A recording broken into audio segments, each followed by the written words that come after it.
Hello mga kakwento, ito pala ay isang special chapter mula sa manhwa na tila nakalimutan ay upload ng author. Siguro nakatulog habang nagtatype o baka lang talaga medyo sablay siya minsan. Pero ayos lang, tara ay enjoy natin ang bonus chapters na to, na nangyari pagkatapos sakupin ng mga goblin ng isang village at kung paano sila nakarating sa Great Tomb. Pagkatapos ng laban, ini-inspeksyon ni Lin Tian ang mga bihag na tao. Napatingin siya sa pinakamalakas na mandirigma ng nayon, isang tao na may kakaibang presensya. May kung anong nakatago sa lalaking to na agad nakuha ang atensyon ni Lin Tian. Nang mas mapagmasdan niya ng malapitan ang walang malay na lalaki, na-realize niyang hindi ito ordinaryong villager. Ang level nito ay 50, pero kahit mataas yun, ang combat power nito ay barely 700 lang, halos katulad ng sa mga malalaking goblin. Hindi mahina, pero hindi rin sapat para sa level niya. Pero may potensyal. Walang pag-aalinlangan, inutusan ni Lin Tian ang hybrid goblin na kainin ng tao para makuha ang lakas nito. Kailangan nila ng mas maraming puwersa para sa mga susunod na laban, at limitado lang ang pahinga nila. Ang next na destinasyon nila, Great Tomb. Tuwang-tuwa ang hybrid goblin, nagpasalamat agad sa boss niya para sa maagang pagkain, habang nakangiti ng malapad, kitang-kita ang mga pangil.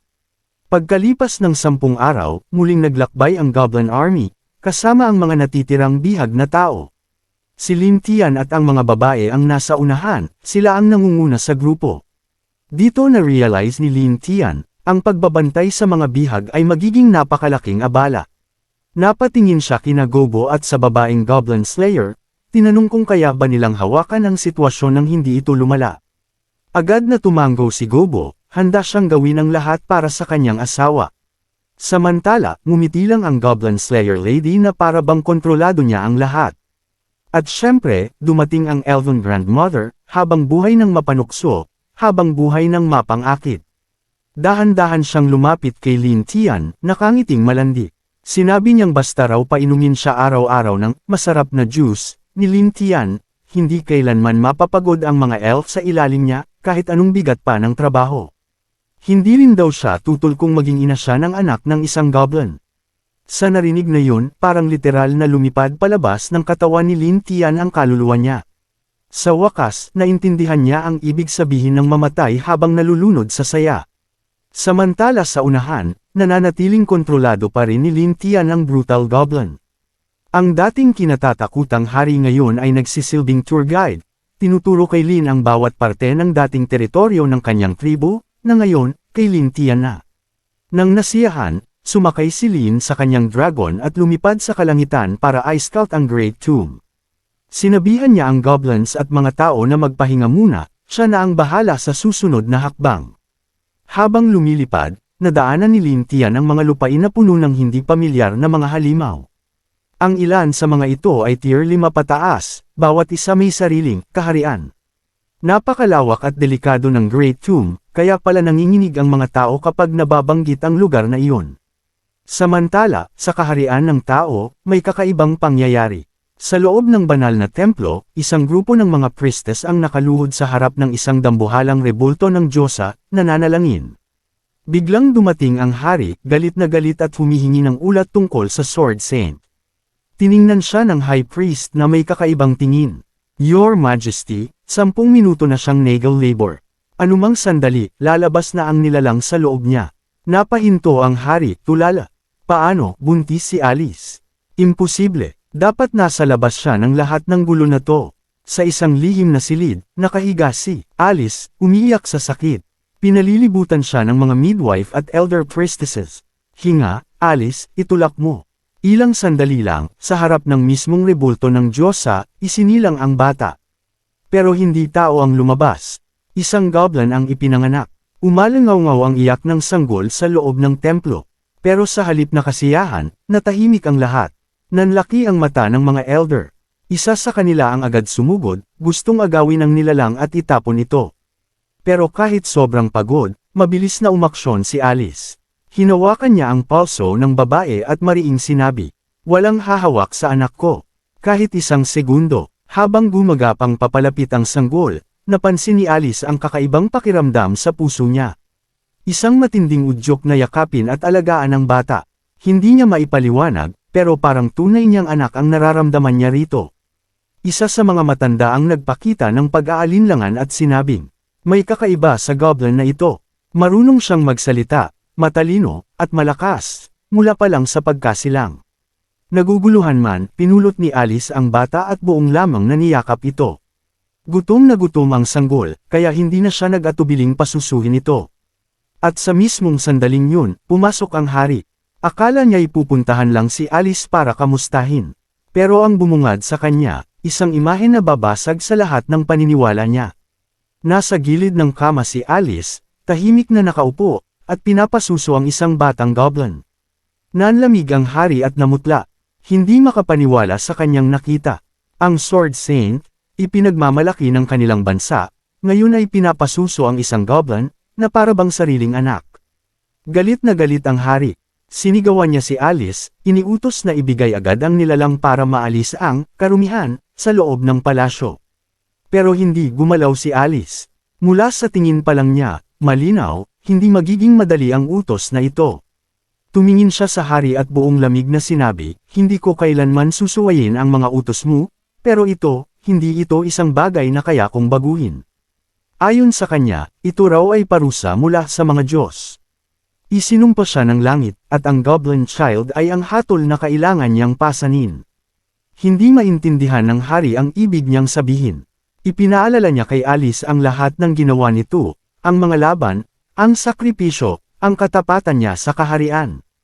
Pero si Alice, malayo ang tingin, tila wala ng emosyon. Ipinagtapat niyang lumabag siya sa hangganan, pinatay ang mga inosenteng sundalo, mga nag-surrender at nagmakaawa ng awa.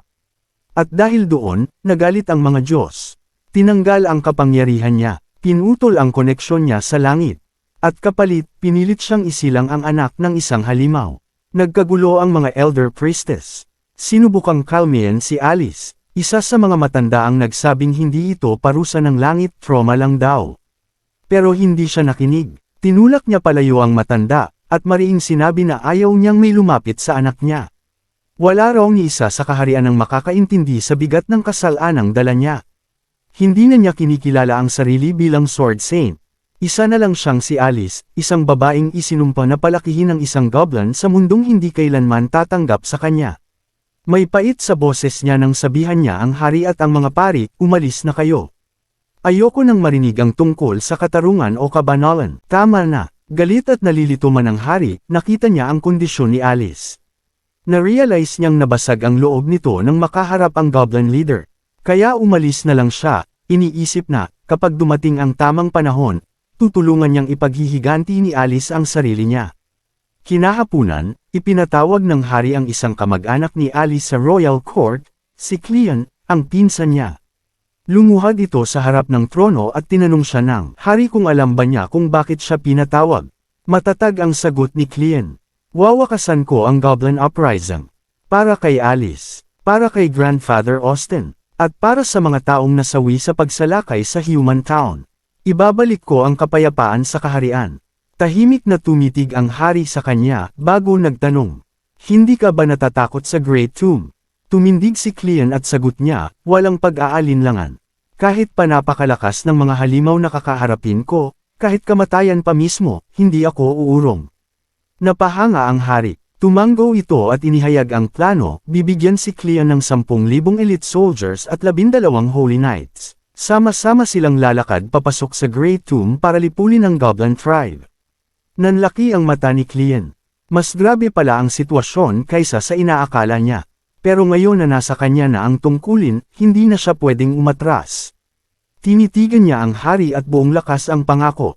Tatapusin ko ang misyon. Mabilis. Walang sablay. Samantala, sa loob ng Great Tomb, nagkakagulo.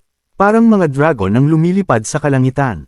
Mga dambuhalang ahas at grotesque na halimaw ang gumagala sa lupa. Sa kampo ng Goblin Tribe, umuugong ang mga sigaw ng sakit at pagdurusa. Panahon ng panganganak. Ang mga babaeng tao ay sumisigaw sa sakit, isa-isa ng nangganganak. Agad na inutusan ni Lin Tian ang isa sa mga elf na humingi ng suporta. Kailangan nila ng tulong sa lahat ng panig. Pero bigla, dumating ang brutal goblin, galit at nagmamadali. Boss! Ang mga sigaw ng mga babae ay nag-aakit ng mga halimaw. Dama-dami sila, hindi natin kayang harapin silang lahat.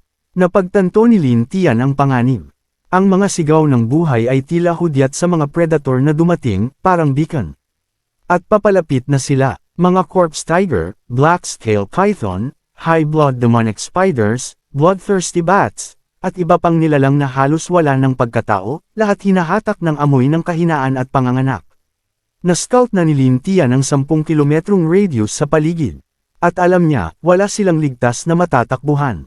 Akala niya magiging sanctuary ang tomb, pero ngayon, isa na itong larangan ng digmaan. Kaya wala siyang choice. Binuksan niya ang inventory, nilabas ang kanyang crossbow, at sumigaw ng mga utos sa goblin soldiers. Protektahan ang mga bihag.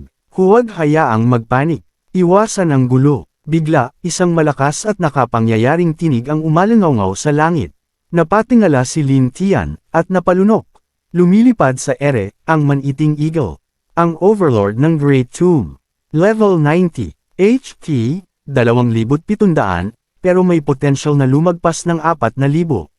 Muntik nang mawala ang lakas sa tuhod ni Lin Tian. Narinig na niya ang mga kwento tungkol sa halimaw na ito, walang awang kumakain ng laman. Pero simula nang magkasundo ang Great Tomb at Holy Temple, hindi na ito lumalapit sa tao. Pero ngayon, nandito ito. Alam ni Lin Tian, isa lang ang maling galaw, tapos sila. Pero, may pumasok sa isip niya. Hindi siya natakot. Lumipad siya palapit. Sinabi niya sa eagle na ang mga sigaw ay dahil lang sa panganganak ng mga tao, wala silang balak manggulo. Kailangan lang nila ng tulong. Tahimik lang ang halimaw. Nagtanong, bakit ko kayo tutulungan? Mga dayo kayo. Wala kayong karapatan dito. Ngumiti si Lin Tian. Kalma, kung paaalisin mo ang mga halimaw, bibigyan kita ng 10 tao. Tumigil ang eagle. Natawa, na-curious. Kumampay ng malakas, at pumutok ang enerhiya sa paligid. Purple waves ang kumalat sa ere. Umatras ang mga halimaw. Nanginig ang lupa. Natakot ang mga nilalang. Sa wakas, nakahinga ng maluwag si Lin Tian. Hindi pa man nagsisimula ang gyera, isang dambuhalang banta ang naalis, dahil lang sa isang deal sa ere, sa isa sa pinakamapanganib na nilalang sa Great Tomb. Maraming salamat sa panunood. Kung nagustuhan mo ang video, huwag kalimutang mag-like, mag-subscribe, at i-click ang bell icon para updated ka sa mga bagong kwento.